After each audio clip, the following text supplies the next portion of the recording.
Hello, my name is Jan Rice and I'm a wound nurse consultant, having looked after people with wound and skin problems for over 35 years. Skin is the largest organ of the body. Undamaged skin helps protect the body against bacteria and is part of the general immune system, keeping you healthy. If skin is damaged in any way, then bacteria and organisms may enter and cause you to feel unwell. This short video is designed to help you understand the importance of skin care, particularly where there is a bladder or bowel leakage problem.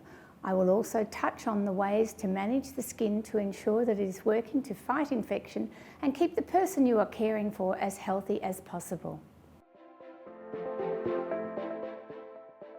Skin is made up of 3 layers. The epidermis, which is the top layer providing protection from the external factors.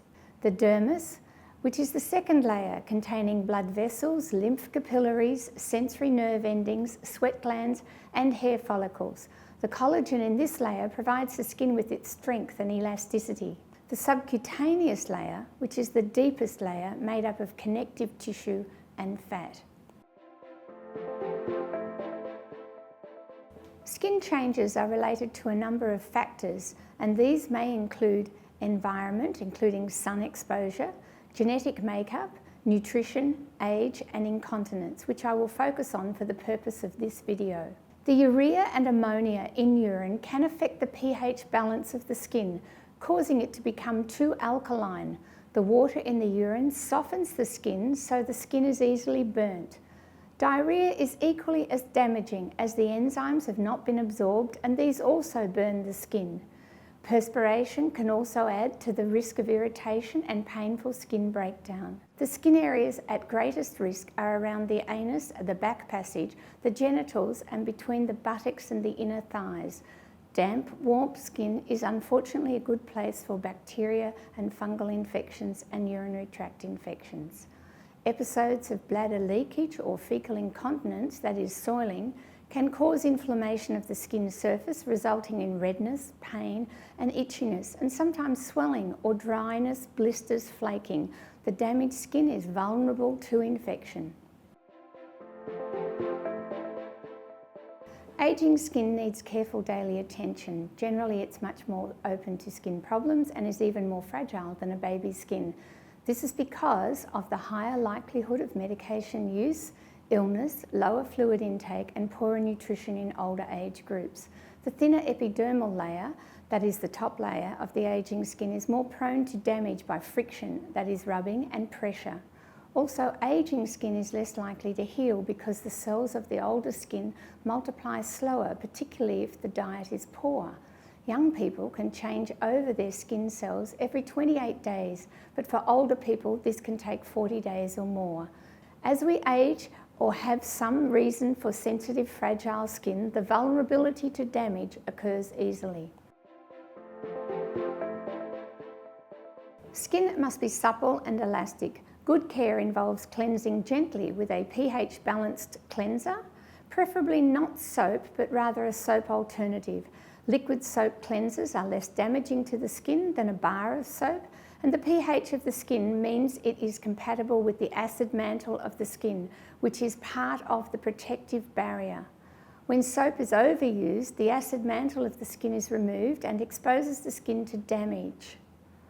Once the skin has been cleansed, it should be gently dried. A coarse towel and rubbing firmly to dry is not recommended, but rather gentle patting the skin dry is kinder to the fragile and aging skin. The most important step of moisturizing comes next. Use a pH-balanced, perfume-free, good quality moisturizer. There are many moisturizers available, and in general, the more you pay, the better the product. Cheaper moisturizers may contain agents that ideally we do not use on fragile elderly skin. If the skin is very dry, then using a moisturizing cream or ointment is preferable to a liquid.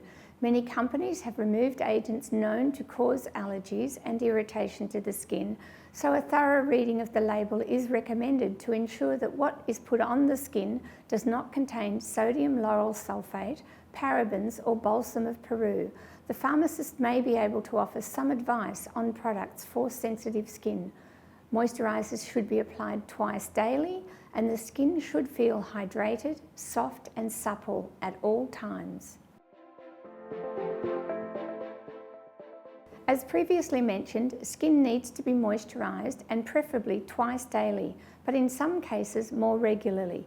If heating is turned up or the air is particularly cold and dry, then the skin will dry and become itchy, so hydration is imperative. Do not have very hot or hot showers, as the more heat, the itchier the skin will feel post-cleansing. If the skin is itchy, cooling it down will help to reduce this discomfort. Products containing oatmeal are known to be a natural anti-itch agent. Excoriation is a red, painful, moist skin condition often seen when urine has been in contact with skin for too long or when other agents or chemicals burn the skin. I use the word burn because the irritant damages the skin in a way similar to a burn. This condition can be extremely painful and cause great discomfort. A zinc cream or ointment will act as a soothing agent and also as a barrier against any further irritant, for example urine. Ensuring bacteria have been managed before applying a barrier agent is part of the regime, so cleansing with an antiseptic solution in the shower and rinsing off after lathering into a foam may aid in the reduction of unwanted bacteria on the skin's surface. Pressure injuries are caused by too much pressure over a bony prominence. You may once have known them as bed sores, although they do not always occur in bed. In fact, many occur from sitting in chairs. The weakened skin is more susceptible to pressure, and so when unwell, it is imperative that the person does not rest on one part of their body for too long. Keep adjusting their position. If the person is incontinent, then ensuring the pad is changed frequently when required, rather than sitting in a very wet pad is important. But pad changes and movement must be combined with good skin care, cleansing, patting dry, and applying moisturisers and barrier agents as required. It is recommended to eat a nourishing, balanced, varied diet, consume plenty of fluids, have a good night's sleep, apply moisturiser to dry skin twice a day, apply barrier agents to skin at risk of damage, change continence aids as required, keep active and mobile, and do not sit for too long in one place or lay on one side for too long. If the skin condition is self-treated and there is no improvement in the skin condition within 5 to 7 days, it is recommended that professional help is sought. The local doctor, nurse or pharmacist may be able to help. If help is sought from these professionals and there is no improvement in 2 weeks, then ask for a referral to a dermatologist.